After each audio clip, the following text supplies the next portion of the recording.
I want to first say that I want to dedicate this talk to all the folks who lean into the unknown and share their stories anyway. I want to dedicate this talk to my wife, Amy. Oh.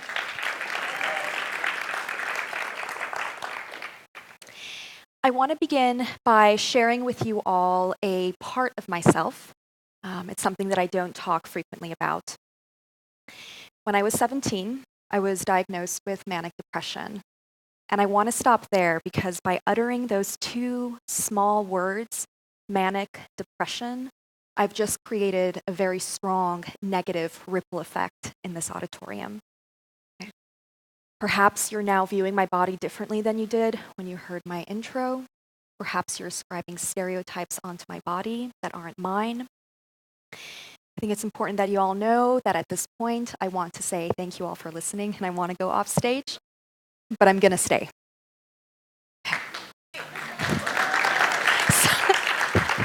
So much clapping. We're all familiar with the phrases depression. We're familiar with the term mania, right? Perhaps you've used these words colloquially, right? I feel so depressed today. He's acting so manic. For me, mania and depression were felt in more invasive, regular, everyday ways, right? They literally invaded into my everyday.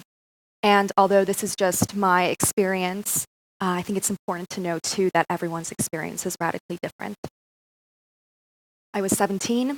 I graduated high school. I was beginning my journey into a local JC. And for me, depression felt like an overwhelming weightiness. I felt like I was in a room without a doorknob. Getting out of the bed and beginning the day was a success in and of itself. I was so suicidal that I couldn't drive, so my mother would drive me to my college, wait for 3 hours in the parking lot, pick me up, drive me back home. Although it wasn't as frequent or as long-standing, for me, mania was an overwhelming sense of focus and energy, and I truly felt invincible. By the time I finished my PhD work, I was hospitalized 4 times. Now, this is not how I was going to start my TED Talk. Not even close. I was going to talk to you all about the statistics surrounding madness. I was going to talk to you about semantics. I was going to tell you about the history of how we conceive of and inscribe madness. And it wasn't until the 4th draft of my talk that I realized I had completely written myself out of this conversation. And I had to pause and ask myself, why? Why in a talk where I was going to explore the negative ripple effects created by the ways in which we conceive of madness had I written out my narrative, right? A narrative that so completely fit into the conversation. And the answer is simple and I think absolutely problematic in its simplicity. And it's one word. It's shame and it's stigma. Even as I stand here before all of you, I am feeling very apprehensive about how I am being read, how my body is being read by my former, my current, my future students. How is my body and my identity being read by my colleagues? Am I being read as inferior, as incompetent, as untrustworthy? Some of you might even be sitting and thinking quietly to yourselves, but she doesn't look crazy. And to that question, I ask you, but what does craziness look like? And in fact, we have been taught what craziness looks like, right? Many institutions in our society have taught us and have helped us cultivate a very strict and rigid understanding of madness.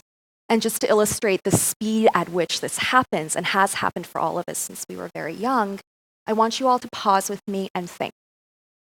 What do you think of? What images, what connotations? What do you think of when you hear the word insane? What do you think of when you hear the word crazy? What connotations and images come to mind when you hear the phrase mental illness? Perhaps your thoughts and your images are informed by the way the news media ascribes disabilities and psychiatric disabilities and madness. Perhaps your thoughts are informed by literature, right? By graphic novels, by the movies. I go to the movies. Okay? Perhaps you thought of Girl Interrupted, One Flew Over the Cuckoo's Nest, Psycho, Mommy Dearest, or A Beautiful Mind. Irregardless of where you've given, these images or where you've gotten these images from, I think that a very rigid list of stereotypes gets created.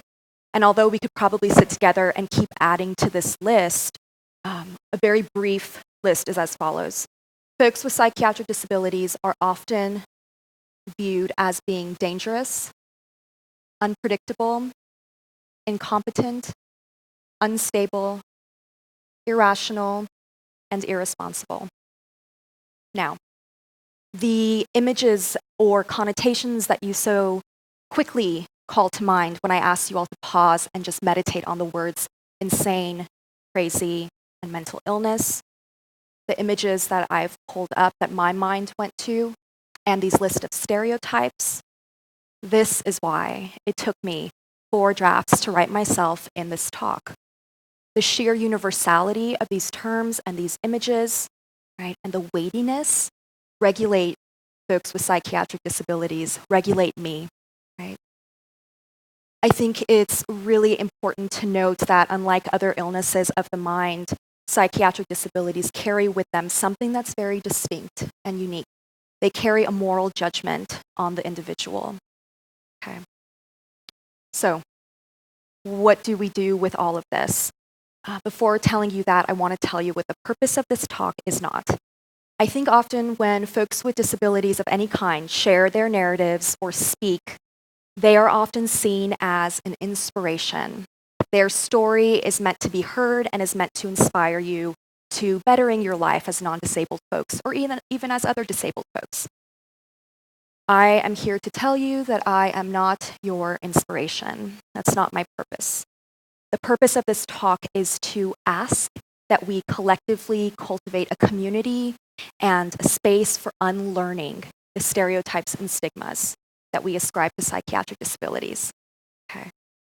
I want us to live in a place where someone sharing that they have manic depression is as benign as someone saying to another person, I have diabetes, right? I want us to live in a place where the moral judgments that often get placed onto folks with psychiatric disabilities is removed. I want us to live in a place where I can come before a group of people or just a person this way and stand and say, my name is ShaydaKafai. I'm a professor in the Ethnic and Women's Studies Department at Cal Poly Pomona. I have manic depression. Thank you.